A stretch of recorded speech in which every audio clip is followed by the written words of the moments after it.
Welcome back to my shop. This is Bone Turning 101 Part 6. I've been trying to get people interested in bone turning, wood turners, to try using bone as a medium for their turning. I've run into a bunch of flack about that. I think I'm addicted to the art. I think bones turn out beautifully. They look like ivory. They're hard, they're durable, they're very, very nice looking. The problems I've been running into is that, I would say number one is bone stinks. It's messy.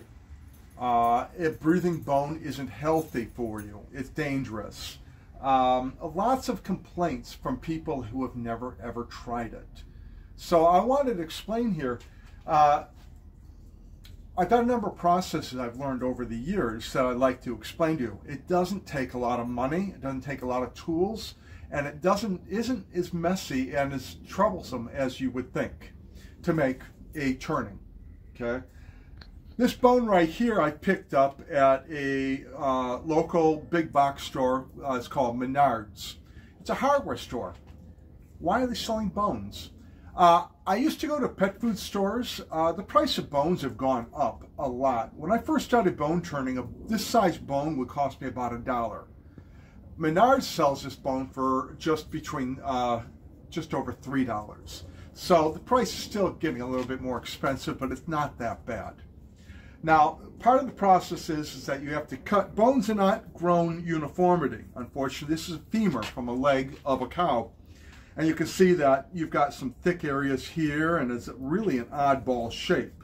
This side's not so bad. So what I'm saying is that I'm going to show you how I'm going to cut this bone into a usable piece, and then the process of making it through. It's not that hard. What I will do is I will take a marker and I'll try to line the bone up and try to get a flat.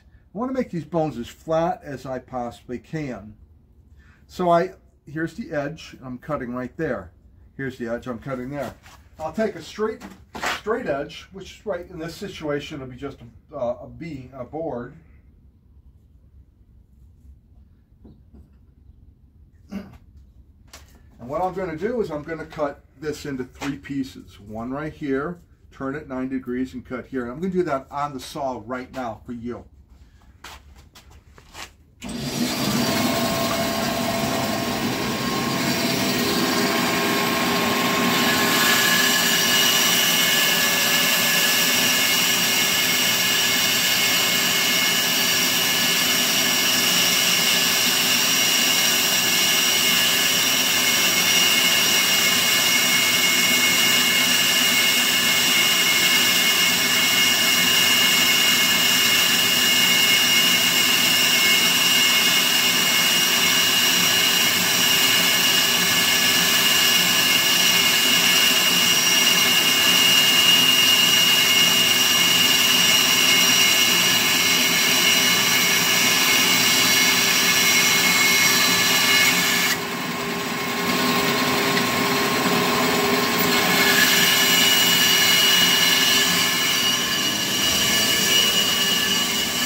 You see, I've cut these bones right here into 3 pieces.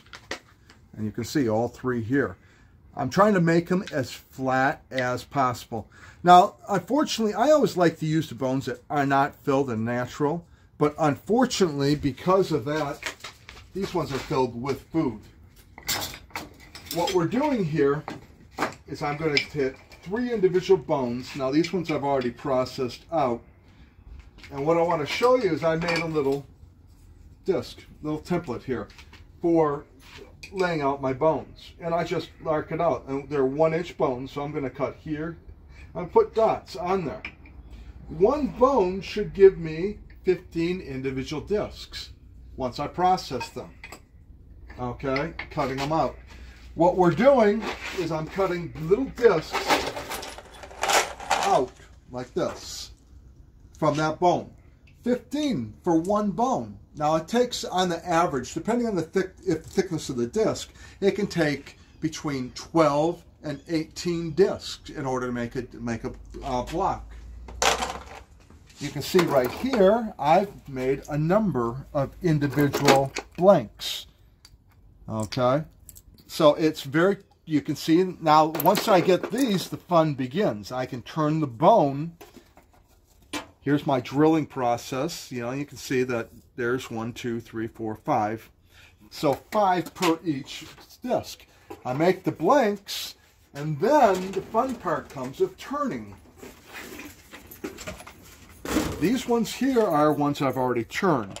Now I've got different ropes and different rope there. I've got just reading, different shapes, different styles. They're different. Every one of these is a little different. You know, processing is completely independent to the person who wants to turn them. And these, I'm just having fun with these. But you can see that I think they're very pretty. I think that they're very hard, durable. They feel good to the hand. I really like them. Now, if you don't want anything fancy, there's nothing fancy on this one. It's just individual roped. So I'm taking this blank is the same as all the rest of these. So it's a really easy process, and the results are very, very rewarding. I'm addicted to it. I like the art. So anyways, I hope this will help some people interested. You don't need to spend a lot of money, and you don't need a lot of time, effort, and trouble to make a bone into this. All right. Thank you very much. If you have any questions, please contact me on Google Groups, Legacy Ornamental Mills Users Group, and I'll answer any questions you might have. Thank you very much. Have a good day.